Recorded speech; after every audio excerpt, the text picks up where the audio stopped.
Hi, everyone. We're back. I hope you enjoyed what was your last 15, 20-minute break. But I'm really excited about the rest of this afternoon. What we're doing for the rest of this afternoon is we're talking strictly to property managers.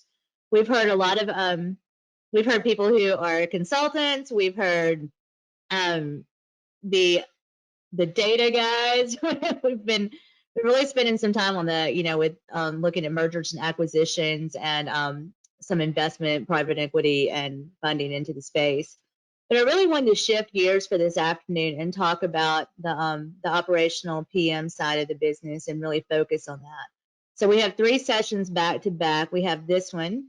The next one is with Sarah Bradford and Tim Cafferty, Sarah and T, and then Michelle Hodges from Meyer. And then past that, we have 4 property managers from Australia and New Zealand, because I was really curious to find out what their markets were looking like. And I think it will be really interesting. So who we've got today, we have a pretty esteemed panel of some pretty smart guys. And the reason that this panel has been put together is that I wanted to reach out to people who I knew were planning on being still around on the other side of this. Companies that are very large market leaders that aren't going anywhere and have a lot of community responsibility at the same time in how things are moving forward. So I'm going to introduce you really quickly. We've got Clark Twitty of Twitty and Company in North Carolina. We have Scott Butts from Cabins for You in Sevier County. I will not say it's Gatlinburg, because I do know it's Gatlinburg, Pigeon Forge, and Sevierville. But I think you've got 400, 500 cabins there. And then Josh Marquis from Matridia, also was Great Western before that, but Josh and I have known each other for a while, and he's president of that company there. And Ben is on here as well, and he's putting on his property manager hat. So Ben, I wanted to just start, and a lot of people know what you do at Weatherby, but can you tell us a little bit about your Monterey and Texas companies?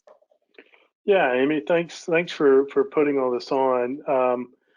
In short, we've gotten into consultative type arrangements whereby companies needed a leader of the business, or an ancillary part of the business is got a hole, and so what we've done is filled that hole either in a CFO capacity or CEO capacity. I serve as the CFO for Sanctuary Vacation Rentals and the president of Cinnamon Shore Vacation Rentals, and we're in those businesses every day. We handle accounting for those businesses, marketing, strategic planning, and I get to deal with those issues that bubble up that each of you deal with on a regular basis. I just got off the phone with a homeowner, assuring them that we had all the pieces in play, that we're in good shape. Hopefully the ban will get lifted and we can get back to normal. But we get involved on a local level, and our vacation rental managers, long-term rental managers, consultants, transaction advisors, you name it. Which is a really good segue into this, because I really want to talk about where the destinations are right now. Josh, I believe Steamboat in this group was the first to close. And I think it closed on one of your busiest check-in weekends, spring break weekends, if I'm not mistaken. Tell me about your how you closed, when you closed, and where you are now. So we, just a brief little correction, Amy. So we still do own Great Western Lodging, so I'm still president of that company too. So we're dealing with this on 2 fronts, in Breckenridge and Retreat and Steamboat as well. So those companies are 2 separate companies, and yes, they're branded separately. Capital, right? Private equity invested in these companies. Is that correct? Yes. Okay. Yeah. Perfect. Yeah. So for both mountains chose to close down. The ski resorts both chose to close down on March 14th. And so we had guests checking in, in both markets that we had to deal with, and suddenly the mountains closed. And so, yeah, it was tough. And then the Summit County, which is where Breckenridge is at, they went more extreme on their shutdown, and they did it sooner. Routt County, where Steamboat's at, had rolling. They went through 3 different iterations, and on the 3rd iteration, was when they banned short-term rentals. So there's two different dates really that we've been dealing with our guests, which was like basically March 14, 15, which is the 14th is when they decided to close. The 15th was the first day guests weren't going to be able to ski, and then roughly a week and a half later, both counties shut down short-term rentals entirely. So basically, we've got this weird, we're in this weird we got this weird trough where folks couldn't ski, and then we're legally prohibited from being here. And so we're trying to work our way through that in both markets and stuff. So anyway, that's kind of a rough explanation of where we're at right now. Clark, I believe you were next, and was a pretty surprising thing for me when I heard that the Outer Banks had shut down the bridge. And restricted. Was it really? Was it a surprise for you guys? I think the short version is the Outer Banks is closed for business, both to our visitors and, interestingly, to our non-resident property owners, which has caused a lot of consternation both on the Outer Banks and amongst the people who love the Outer Banks as well and own a second or investment home here. It was a little bit of surprising for us that we closed when we did. I thought we may have had a little bit more notice. I think we closed candidly from an emotional fear of what might happen rather than a systemic assessment of any conditions. And I'm hoping that as we begin to talk about reopening the access points to our islands, we will act in a more systemic way to provide a lot more clarity to our visitors and non-residents and visitors, or residents rather, as well, to include our own staffs. Is there a lawsuit among homeowners against the county? Is it the county or the city? I lost your audio. We are hearing lots of lawsuit conversations. Right now, there is one lawsuit by a small group of homeowners against Dare County that essentially challenges that Dare County went about this the right way, the wrong way rather, and overstepped their authority in doing so. I haven't heard much, and as you know, those wheels turn fairly slowly. As a practical matter here on the ground, I don't think that lawsuit will influence the bridge decisions in the next 2 weeks to 30 days. One of the things that I thought when I first saw the news come through, I was like, oh, well, they're kicking in travel insurance. And so immediately I sent an email out to Doug Brindley, and I was like, hey, is this a way for you guys to get your travel insurance policies to pay out? And of course, he's like, hell no. So I think that was surprising to me in this whole situation is that we have kept, I mean, like Larry's been saying to us for a long time that if a property is not accessible, we'll pay. And so I figured if they had closed the bridge points, the access points, then that would kick in, that would force travel insurance policies to kick in. But that wasn't the case, was it? That was not the case. As many folks know, North Carolina is pretty heavily regulated in the industry, and the North Carolina Real Estate Commission issued an opinion that said, due to this governmental decision of a guest not having access to a home, therefore, we are not able to fulfill our contract in providing a fit and habitable home. And the Real Estate Commission, supported by North Carolina's Attorney General, said that all visitors were entitled to a full refund. And that, as you can imagine, has set off these flow charts that are hard to imagine based on all the complexities and conditionals around that. The short version is most folks are handling it case by case, but it has been a confusing time because there's ambiguity and uncertainty in virtually every direction. It's just again, we look to Dare County as being the most sophisticated vacation rental mecca in the United States. And when this happened, it was definitely one of those things that I think made everyone stop and think, whoa, this is bigger than when maybe we think it is, when we see you guys going through it. I think we were a lightning rod for what we see playing out all over the country, which is the tensions between the healthcare community and economic interests. And I think we felt that in a very acute way, being still a fairly small town in the off season and having a fairly small medical infrastructure. But I think, unfortunately, we've also been a lightning rod for some examples of animosity and antagonism between residents and visitors that I think, candidly, we're going to have to repair in the days and weeks to come. So that's we were talking about that right before we signed on the call, and before I get into Gatlinburg, it's surprising to me that this has happened. This travel shaming, this animosity, people chasing down cars with different license plates in parking lots. Like, that's something that we haven't seen before. And I understand that people are afraid. Do you think it's the health, or do you think it's the supply chain? Do you think it's fear over access to food and toilet paper, or do you think it's fear over being sick?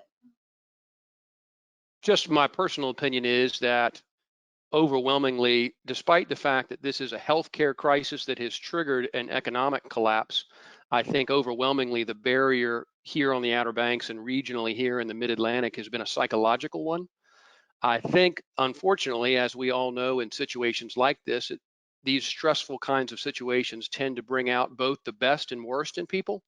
We see the worst, unfortunately, I think, in social media.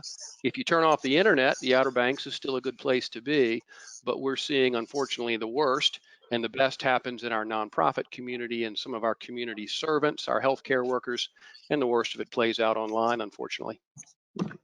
I'm going to circle back to that. I'm making myself a note. Scott, in Tennessee, first to close, first to open, right? Or did you ever close? We never completely closed, so that's the good news. The bad news is we're a drive market, and just about every state around us eventually shut down. And our state did shut down, but they deemed vacation rentals as an essential business. So, you know, we had a glimmer of hope there, but the three mayors of Pigeon Forge, Gatlinburg, and Sevierville got together and then requested that we don't solicit any new business. And they did it, and the media picked up on it so fast. We had a pre-scheduled email blast that went out, and we were called out by a TV station. No. Oh yeah. But the good news is when we explained that we had this pre-scheduled auto-populated email blast, they were understanding, and at that point they let it go and didn't chase it down from there. And we've now we're 2 days past where the mayors had said don't solicit, so we're back in solicitation mode for sure. But a lot of damage was done. What kind of messaging are you sending out right now? Excuse me, I don't have COVID. For me, it's let's time to social distance in a cabin, right? In fact, we're putting together a campaign where every day there'll be a different reason to social distance. Social distance in a hot tub, for instance. Are your kids tired of playing games at the house? Well, we've got game rooms and new things for them to experience. And we've got internet, and you can do distance learning from a cabin. So we're starting a campaign of specifically on short-term bookings to try to get people moving again. Looking at this, I'm going to go back to this messaging thing. We've heard from some companies that they turned off their phones during this, that they stopped taking calls and have turned off their social pages and things like that, which again was a huge surprise for me. Just watching the industry from an industry who prides itself on being so accessible, you know, and professional in how they're doing that. And do you think keeping your phones on or your social pages up is a best practice for a professional management company? Look, I don't want to put myself into anyone else's situation. I mean, I trust them to make the best decision for their business, but I can tell you what we've done for hours, and that is probably over communicate. We've been communicating with our owners almost on a weekly basis, keeping them up to speed. We've been inspecting their homes. We've been catching up on some things. We've been communicating with our guests. We're giving them a book with confidence guarantee that if they want a book, you know, that we will refund their money, you know, should they feel uncomfortable in the future. And you know, we're in two specific markets. If you're in Austin, San Antonio, south side of Houston, where you go to the beach is Cinnamon Shore. If you're in the Bay Area, people are constantly running down to Monterey County to hang out at Pebble Beach and Carmel. We recognize that we're going to have a tough 2020, but we're not going to have a tough 2021, and we're going to treat people the way we would expect to be treated. I think that's the right thing to do. Hammering down on somebody right now after they've lost their job or they're concerned about their safety, it's just not something we're going to do. So we're in a position where we're over communicating and we're being, I think, really easy to deal with regards to these situations. I think that well, it kind of is, it's just been interesting to watch again. The professionalism, that word is definitely, you know, it was going to be the word of our year anyway, but I think more so now. Some of these initial layoffs, not the furloughing that's happened since, but some of these initial layoffs felt a little bit more corrective. Ben, you used that term right sizing your business before. Clark, do you think some people like that some of these layoffs that have happened early on that maybe they were about that they were, I'm not saying opportunistic, but in that this was a good time to let certain people go, some people that maybe weren't better performers? You know, I'll echo Ben's comment earlier. It's a good question, and I can never put myself in someone else's shoes. And again, would credit anyone with making the right business decisions for their staff and their businesses. I think when you are confronted with the great unknown, we fall back on what we know, and we go back to muscle memory and other crises. And we know from other crises that the companies that were most well positioned on the other side of the crises were those that acted the quickest to make course corrections as early on that curve as possible, with an eye to positioning themselves on the other side. And the analogy I use is, it's a little bit like driving down the road. We make thousands of very small adjustments on our steering wheel, all with the intention of not having to jerk the wheel at some point in the future. So I think organizations went back to muscle memory, and when they had to make those very difficult decisions, did so out of a sense of protecting the future of the business and its value proposition, rather than opportunistically going after individuals who have contributed to the team. So the short version is, I don't think it was opportunistic. I think their principles of self-preservation kicked in relative to previous memories. Well, Scott, you've been around for a while in this industry. What past experiences have you had, whether it was 9/11 or the recession or whatever, have you kind of like your muscle memory going back to help you plan through this? Yeah, I mean, I remember when I was with Interwest Destination Resorts, and we had, I don't know, 4,000 vacation rentals, and SARS happened. And it was, and a lot of our portfolio was up in Whistler, and there's a lot of fear from what was coming across the ocean and the whole bit. I think I learned back then that you have to take a look at a rolling forecast, and this is what I did at Cabins for You as well.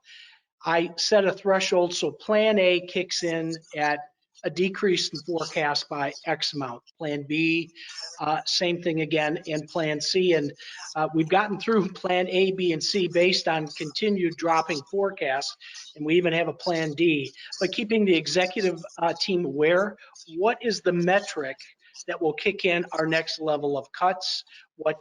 Getting the executive team to participate, so it just doesn't come from one office. Hey, we're going to cut here, here, and here. You tell us as an executive committee member, how can we still have an operation?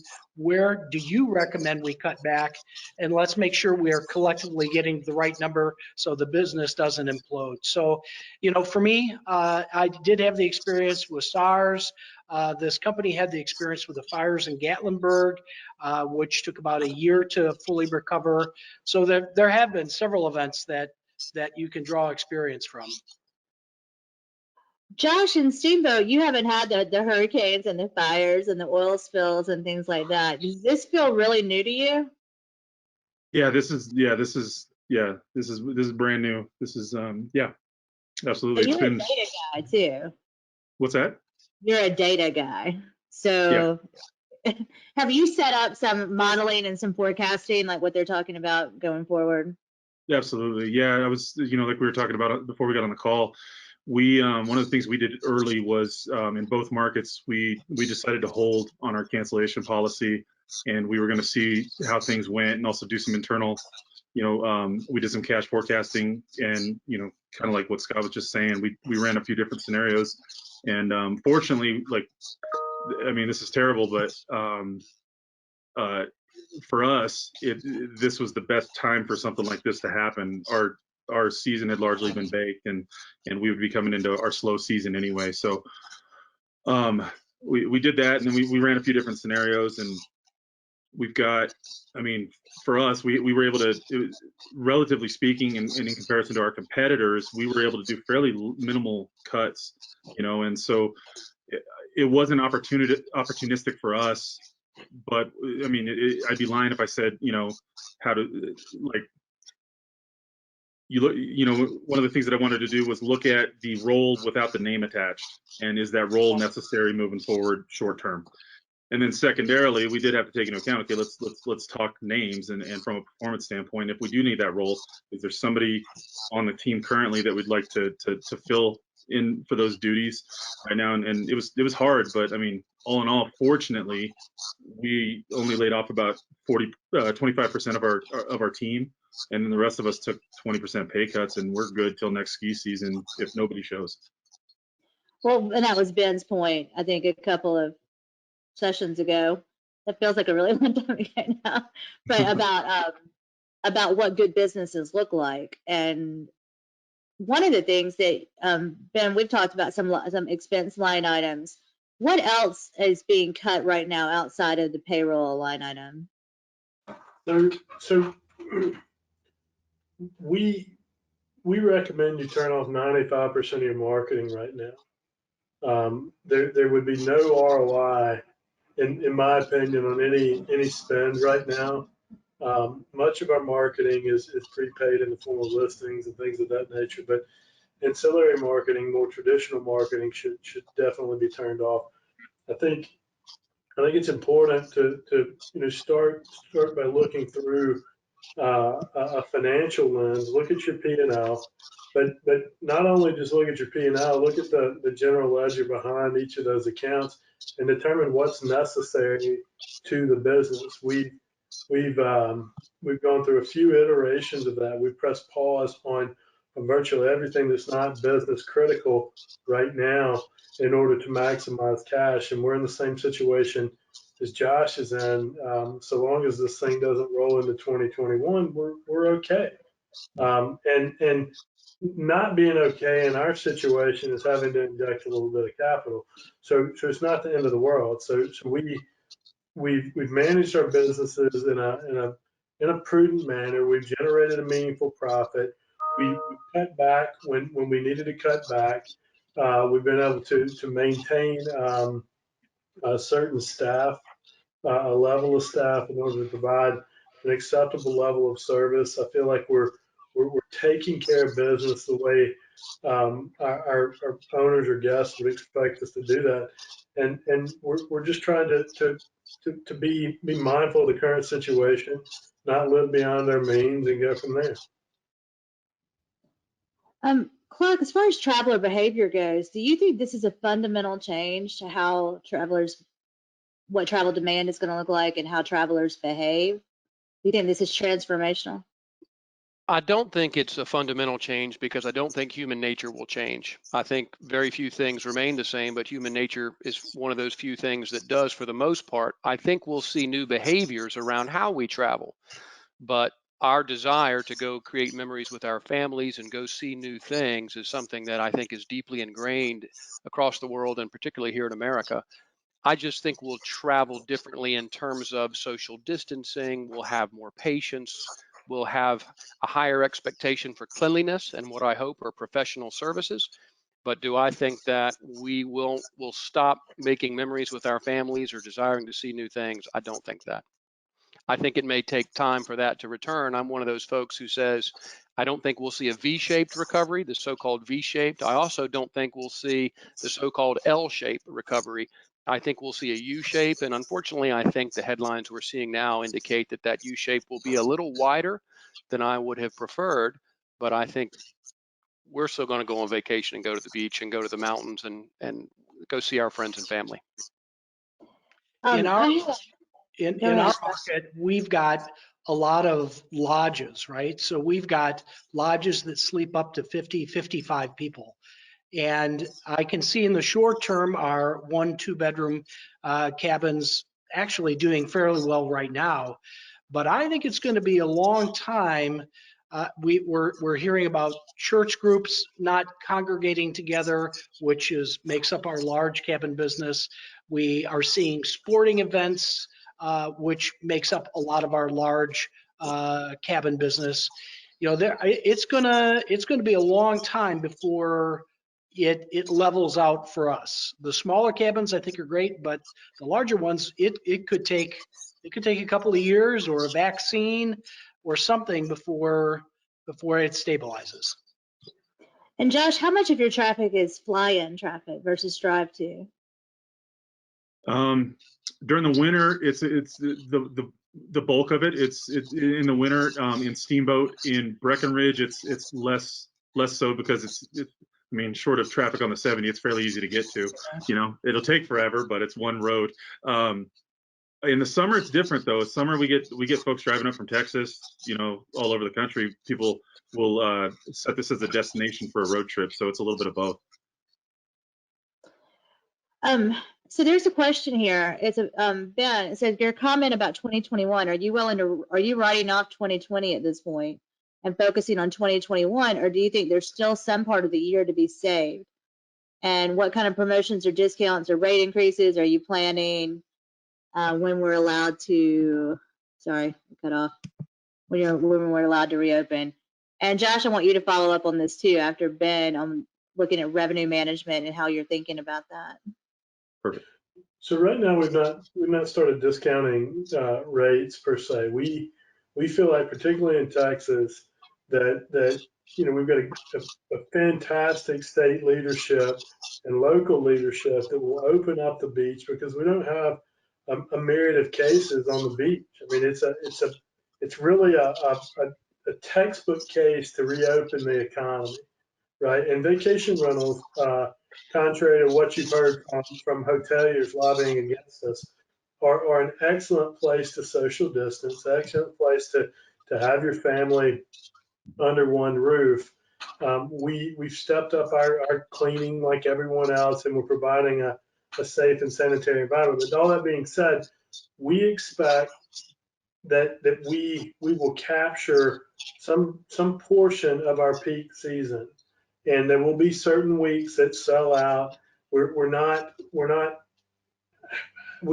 planning on holding tight 100% to 2019 rates. We will discount in order to drive occupancy, but it's not going to be a 50% off scenario, because we're a drive-to destination. It's easy for people to get to. It's safe for people to get to. Same thing with Monterey County. I mean, we're in a situation where we're just down the road from Silicon Valley and the Bay Area as a whole, and you know, we might see some discounts at Monterey County. We have some late season events like concours, and we've got golf events and things of that nature that we're hoping to capitalize on. We will discount, but we're not going to discount to the point where it doesn't make sense to do business. We feel like, you know, we would be undermining our rate integrity for years to come. So we're going to hold tight to certain rates, but provide an incentive for people to travel. Yeah, I think it's going to be aggressive. Just from my experience, after some of these things, I mean, just some of the markets I've worked in have been really aggressive. Josh, I mean, So go ahead. Let me interject real quick. I just want to interject. I think it's going to be aggressive in inventory that's not unique, right? If your business is predicated on 200 two-bedroom, two-bath condos in a market where there's 20,000 two-bedroom, two-bath condos, yes. But you know, there's only so many homes in Pebble Beach. There's only so many homes on the Gulf inside Cinnamon Shore, self-contained resort, with 3 food and beverage outlets and golf cart rentals and 3 swimming pools. I mean, I think you have to have some unique nature of your business to hold tight to some of those rates. Right. Josh, what are just overall overview? What are you expecting in revenue in pricing? But also, what are you looking for as far as what KPIs are you looking at to determine it? Well, we're watching our competitors, both to see who's going to be with us on the other side of this, and then and mainly our strong competitors, see what they're doing. One of the things that came across the line today is one of our Breckenridge competitors has a really flexible cancellation policy that they're running for summer bookings. I do think there's going to be demand out of the chute once things open back up, particularly for us folks on the Front Range down in Denver, Grand Junction on the other side of the divide. Basically anything within a 10-hour drive, we probably will see a bump. I will say, like we've been inundated with moving guests and stuff, so we haven't paid as much attention as I would have liked to the rates that we've already got out there. But we actually, unbeknownst to us, once we kicked out all the guests that we'd rebooked, we outpaced ourselves year over year last week. So I think people are sitting at home, they got time to shop, and they're looking for somewhere to go. And I don't think that's going to change. What I think will change is kind of just Scott's point earlier and also Clark's, the social distancing and stuff. This is a perfect opportunity for them to vacation, for hotel vacationers to do something a little bit different. It's perfectly conducive to any sensitivities that folks are going to have once things start opening up. But competition is going to be fierce. What we're going to be dealing with in the markets is, like for all things revenue management, you got to watch what your competitors are doing. And unfortunately, you got to play ball. You got to play ball because if the market's not going to sell out, you want to get as much market share as is reasonable, and so that you're taking care of yourselves and your owners, more importantly, right? And some of that's just going to be dictated by the competitors. And unfortunately, coming out of this, you got folks. Every market's going to be different, but you're going to have folks that are going to be desperate, trying to stay in business, trying to just get butts in beds, which I get, but unfortunately that sets the tone for your market. So it's all going to be just watch. My advice to anybody would be watch your competitors, particularly the strong ones, seeing what they're doing so that you are consistent and know what you're doing, but also some of the weaker competitors or the folks that might be on the fence, keep an eye on those. Maybe if they're selling too cheap, maybe let them book up. Or wait for, those sorts of things. Let the cheap stuff sell out first. So, for what that's That worth. takes a lot of discipline and patience, and it's one of those things that's difficult to do when you've got a homeowner saying that all my competitors are booked. It's like, well, yeah, they're booked for like $200 a night, I Right. mean, but I do want to go into marketing for a second. Like, so most of the messaging that we're seeing is like empathetic, aspirational, informational is how I've titled it, because I'm rhyming everything since I'm alone and I can only talk to myself. So it's very aspirational. Like, I'm sending out like, this is what our beach looks like. We miss you. We're still going to be here. And then you've got that informational, what's going on, the bridge is open, that kind of thing. And then this, this idea of being empathetic and thinking about what that feeder market, your top feeder markets are going through and really speaking to them. But as you start to reopen, and Scott, you already have, what is the messaging? How does it transition? Is it an abrupt transition, or have you kind of planned it to scale a little bit, like to kind of morph? So Amy, we're tracking number of reservations made per day and cancellations made. And the first few days in March, we were tearing it up, right? We were booking on average 100 plus reservations a day with hardly any cancellations. And then COVID hit and it became the opposite. And the interesting thing is, about a week ago, we've started to see it pick up again.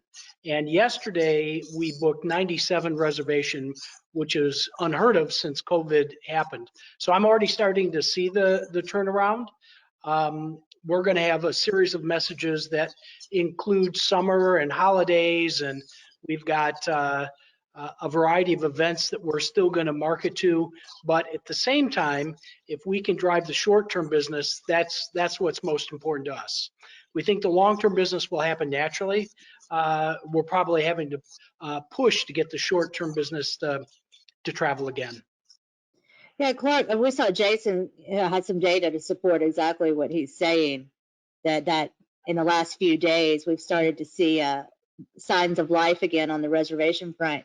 But then Cliff was quick to say that it's, we've got some pent up demand because things aren't open. So it's like, so how do you market and talk to guests who want to come, but they can't because you're not open?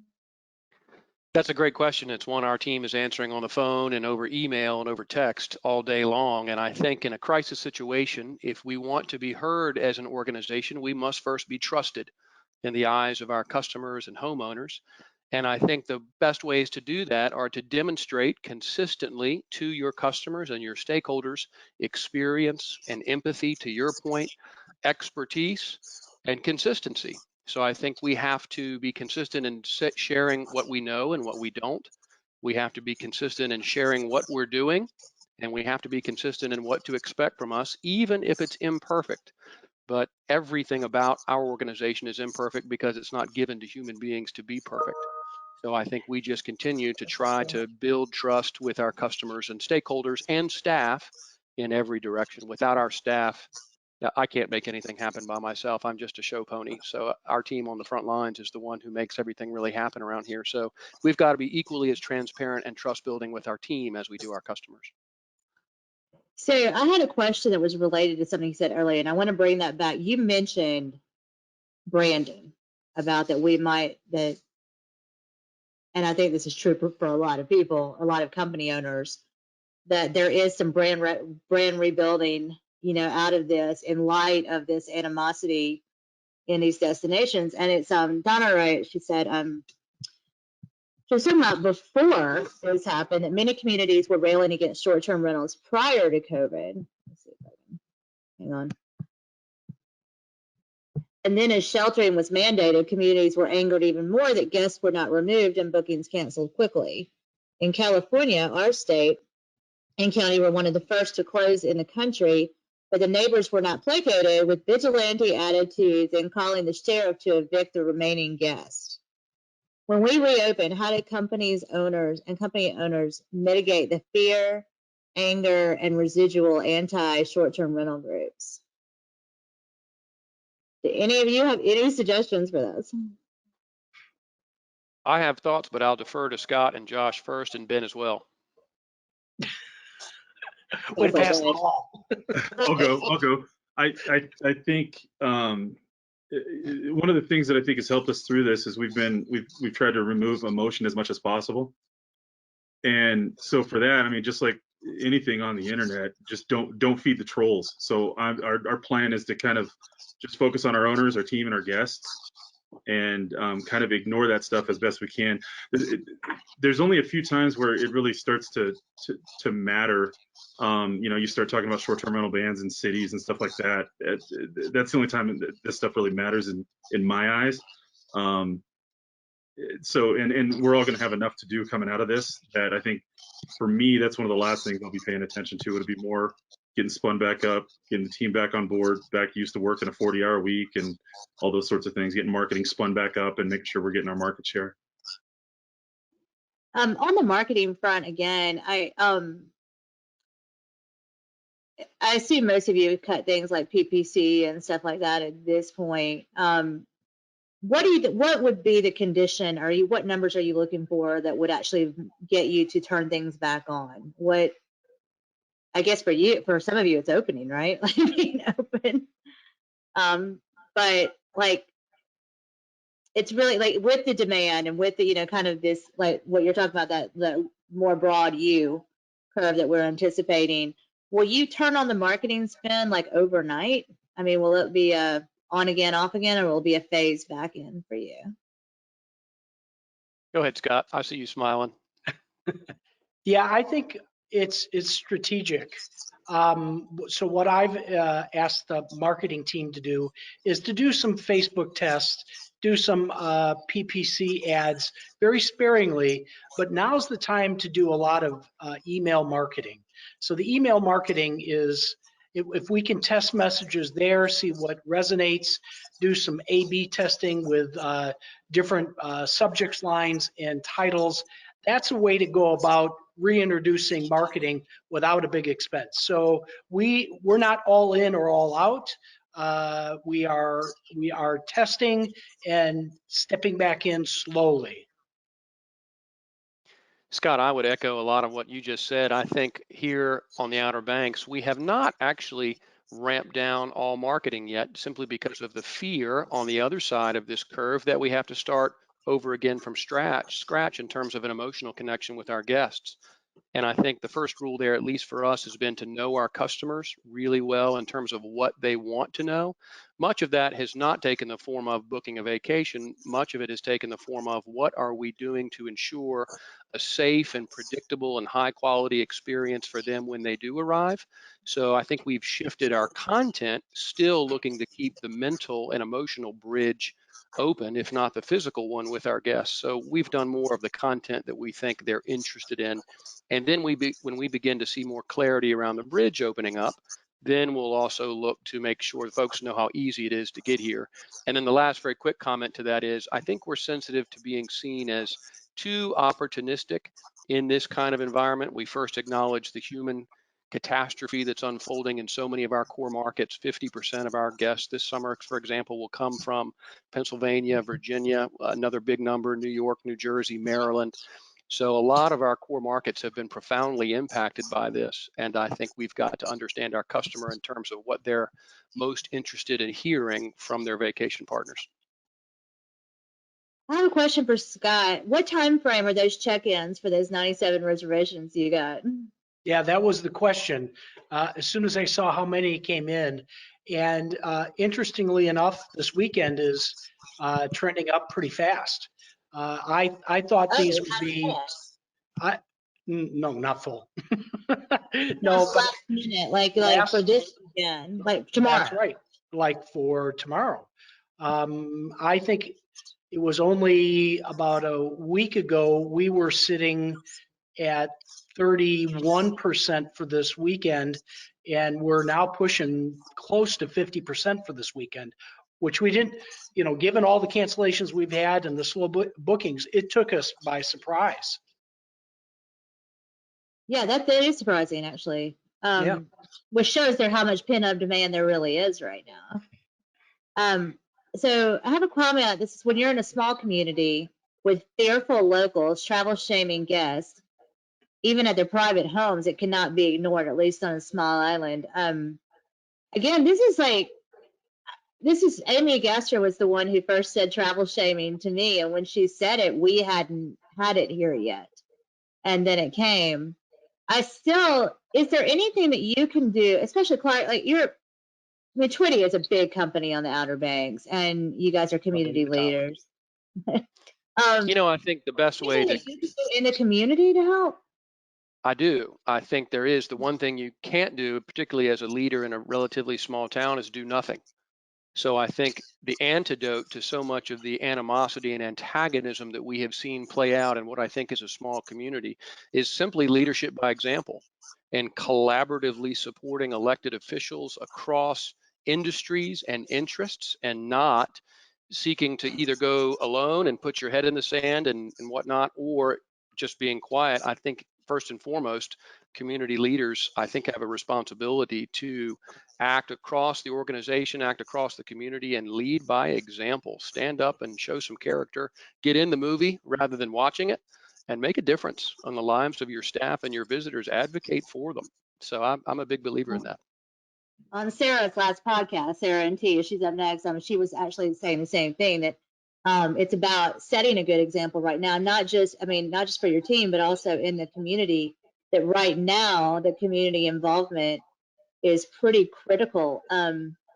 Robin, who is, I believe, in your market at Moving Mountains, Josh. Right. Comment. Hey, Robin. So it's too easy to be misled by internet hysteria and letters to the local paper to believe that tourists will not be welcomed back by the community in large.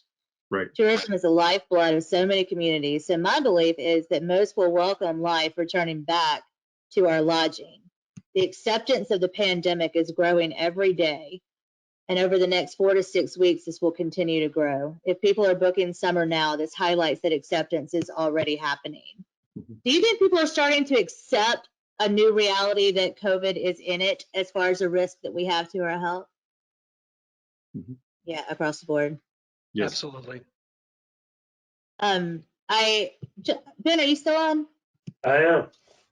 You've mentioned before about older people and traveling. If this is going to be the new normal, and knowing that so many of these multi-generational vacations are actually funded by the grandparents, do you think that's a factor for some of the larger homes? Absolutely. You and I've had this conversation multiple times. I don't feel like we're going to get back to normal until you can take a pill and COVID goes away like when you take a Z-Pack, right? You know, there has to be a clear line of sight to remedying this contagion. Otherwise, why put yourself at risk? Why put yourself on a plane? Why travel overseas? Why go to a large sporting event? Whatever. I mean, it's not prudent. And I think you can listen to the media talk about the hype on one end of the spectrum, or the fact that the flu kills more people in a given year on the other end of the spectrum. All of it's noise. What I think is going to take hold is the fact that if I'm 62 years old and I have an underlying health condition, it's probably not prudent for me to travel. And I think people are going to stay home until there's a mechanism in which they can say, oh, well, if I get that, I can take 2 of these pills and knock it out, right? It has to be, the virus has to be demoted to a level that it's not an issue before I think we get back to normal. They're going back to that equation. I mean, the homeowner versus guest. I mean, the two masters that you guys serve. Do you think that we will see coming out of this more of a shift to an asset manager, property manager, or more of we're going to be a hotel style lodging company, hospitality company? I don't know that I think it's one or the other from my perspective, but I'm curious to know what you guys think. Clark, I'll start with you. I'm one of those folks, and I'm sure others on the call and watching are as well, Amy, that I think there's not a three-legged stool relative to homeowners, guests, and ourselves. I know for a fact we're partners with our homeowners. So there's just two of us. There's our homeowners and Twitty and Company, and then there are our guests. And the goodwill, the mutual best interest of our partnership with our homeowners is the goodwill and goodwill of our guests, period. And then from that, financial performance will flow into their homes. So I view us not necessarily as an asset manager, because I can't speak intelligently on a lot of the financial planning and a lot of the language that comes out of Wall Street when that asset management construct is brought into the conversation. But I do think that we will know our homeowners better than we ever have before if we listen well, and we will understand their goals, and we'll understand what's important to them, and then we'll understand what's in turn important as we both go about understanding our guests. So that's a long-winded answer, I know, to a short question. I view us very much in partnership with our homeowners moving forward, both of us listening very well to our guests, and the numbers that flow out of that understanding will be reflective of the quality of that conversation. Really well said. You're really good with words, Clark. Sorry, Scott. I think we've all along, if we're good operators, we do have an asset management mentality. We're protecting their asset. We are advising them what to invest in, what not to invest in. And if we haven't already adopted a bit of an asset management role in owner relations, you're making a mistake. To me, you talk about the owners versus ourselves. What I'm really interested in are the employees. I worry about the companies that just laid everybody off, and how are they going to restaff and retrain? And for us, we've been focusing on retaining as many employees as possible. So when we do see a recovery, it isn't overbearing. I mean, we've struggled in like laundry with laundry staff. We've struggled with maintenance staff, and these are the people that I want to hold on to as best I can. So when we recover, we're not underserving our guests because we don't have enough staff and or poorly trained staff. Josh, are you getting more owner centric or more guest centric?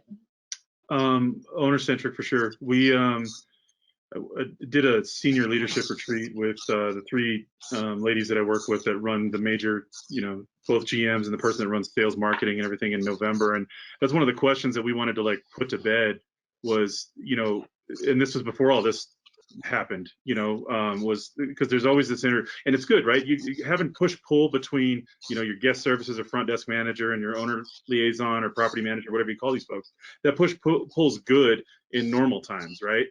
But we didn't know going into this how things were going, but that was one of the things that we wanted to cover. And so we decided in November that we were going to prioritize team first, owners second, guests third. One of the things that we've been fortunate with us in Steamboat, and it's both good and bad, Rob and Craig can probably attest to this, is Retreatia was not, when Retreatia was acquired in Steamboat, it was not the money was there. It was a profitable company, but as far as reputation goes, we had a 2% repeat guest rate. So, and I think last year we finished at about 16%. So in 2 years, we were able to increase that, several times over, get repeat guests coming back by taking care of our guests. And there'll be a time for that. But through this, I've had some pretty contentious phone calls with folks that haven't been happy with, and some of the folks on our team that haven't been happy with the decisions that we've made. But on the other side of this, two things need to happen. I still need to be in business, first off. And secondarily, I need inventory to make sure that happens on the other side so that we can bring people back.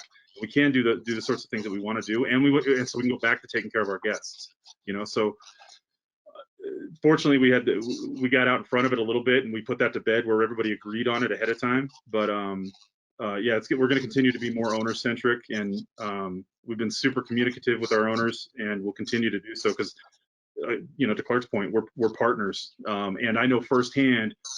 This sounds terrible, I know, but I'll find more guests. It's a lot harder to find more owners. I have a question. It says, is it worth fighting with individual homeowners if they are completely unsympathetic to the situation? For example, refusing to abide by new or flexible policies with guests.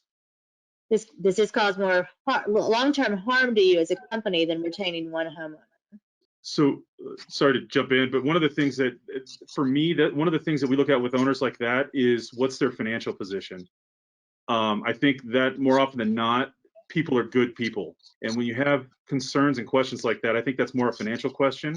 Like they're concerned about making their nut as opposed to doing the right thing. And we've actually polled our owners, and that's I mean, it's anecdotal. I wouldn't say it's firm science at this point, but that there's a reason behind that question why they're asking it, and I think it's more financial than principled. Which actually leads me to a broader question. Oh no, go ahead. So I would tell you, anyone that's struggling with that right now needs to reach out to their mortgage bank and say, hey, listen, we need a 90-day abatement. They will do that for you. There's ways to work around it. In a couple of cases before.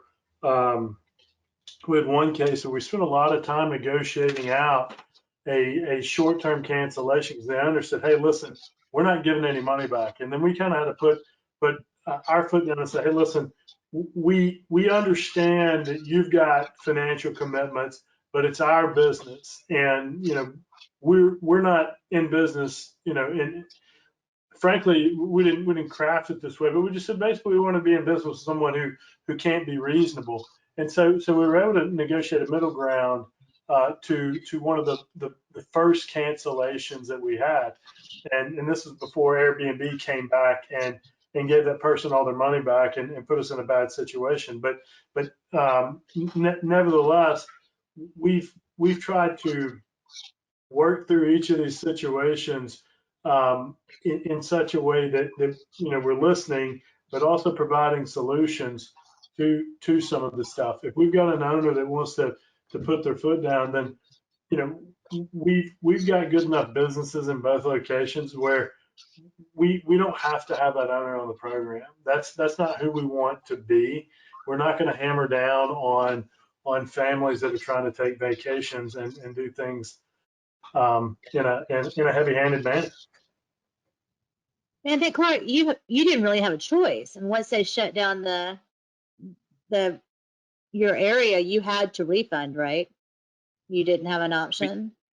We did, pursuant to North Carolina law. And I think when you get into situations like that and you begin to have hard conversations with homeowners, I overwhelmingly believe in our homeowners. I believe they want to do the right thing. I think it's our job as a partner to guide them with advice and judgment and resources to making the right decisions for them. I think we have to acknowledge the emotions behind the fears that they have about not being able to pay their bills. That makes them a normal human being. And if we were to quote the science behind it, it's probably a bit of behavioral economics, in which it's the collision of economics and psychology that is underpinning that. But on a much more practical basis, it goes down and back to listening to each and every homeowner to understand what their goals are and providing them with the resources to make what we hope is the right decision. And overwhelmingly, homeowners have done so. And this, do you think that that cancellation policies in our industry are going to evolve to be more flexible after this? Scott, I'll start with you. Oh, yeah, I do think that there's an evolution. We have to be sensitive now because these are the guests of our future, and how they're treated is very important.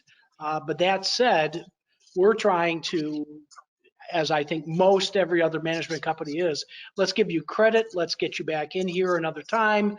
Let's keep the money on the books as we can, and make the people that are coming to us feel good that, look, if we need to be flexible more than once with you, we'll do that. We got your back, but we want to keep you. And for the most part, that's been very good. Josh, are you changing your cancellation policies for the future? We're considering it for sure. Like all things, we're watching what our competitors are doing, seeing what's happening in the market. You know, I think we're fairly heavily reliant on HomeAway and VRBO, so we'll see how their cancellation policy evolves. I mean, we're getting communications from them that are, you know, if you don't offer a credit or at least a 50% refund, they're going to ding you in their algorithm, you know, the equivalent of a 1-star or whatnot. But conversely, we've got another chain of emails where they're forcing us to refund a guest or whatnot. So we'll see how things evolve with VRBO. I know everybody's probably up to speed with what all's going on with Airbnb right now, but that VRBO is the one that we're watching because we're fairly heavily reliant on them for revenue, and then secondarily to be the market. I have another question. With so many guests requesting refunds or waiting to cancel until companies offer them later, will anyone offer refunds or change cancellation policies for summer ahead of government mandates? Many guests don't want credit and to wait. Ben, let me read it again. Did we lose Ben? We may have. So with so many guests requesting refunds or waiting to cancel until companies offer them later, will anyone offer refunds and change cancellation policies now for summer? Have you thought about doing that, Clark? We certainly have. We listen to our guests and understand that a lot of our guests have uncertainty in their own lives. And when they have uncertainty, they certainly don't want us to promulgate to them certain requirements for a vacation. But at the same time, I think we have to be honest and transparent to say that right now, for example, July and August, there's simply too much uncertainty around that for us to have to work with our partners to say that we have to issue a refund. So what we say there is stay in touch with us. We'll know as we know things, you'll know things. Short version is we have certainly discussed it, but right now are not entertaining any kind of refund after what we think will be a reasonable and responsible restriction of the bridges being lifted. Josh, how is this shaping you as a leader? It's been interesting. I mean, first 2 weeks were tough, I think, because we made the decision early that we were going to hold and we were going to do what's right, not what's popular. And first step was to like look at our cash forecast and do some modeling to see how we were going to be through this, and at what we needed to do from a staffing standpoint, and how do we just get through it. And then that resulted in a few things. I mean, we ended up holding holding to our refund policy. That was not popular in town. I mean, in either town, really. I mean, I've had guests call the tourism offices. I've been reported to a city manager. Steamboat Ski Resort here in town kind of took me to task because they have central reservations and they booked some of our inventory through it, and we weren't being flexible with them. We were holding to our policy.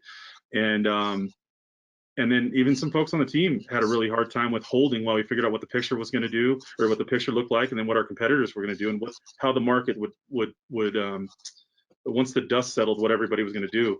And within 2 weeks, basically everybody had come to our way of thinking, and Steamboat Resort, they shut down their phones in their call center. They were only issuing credits. If you watch their social media, you'll see that folks bought icon passes, ski passes, that never got to use them, and Steamboat Resort is not offering they're not offering refunds on those.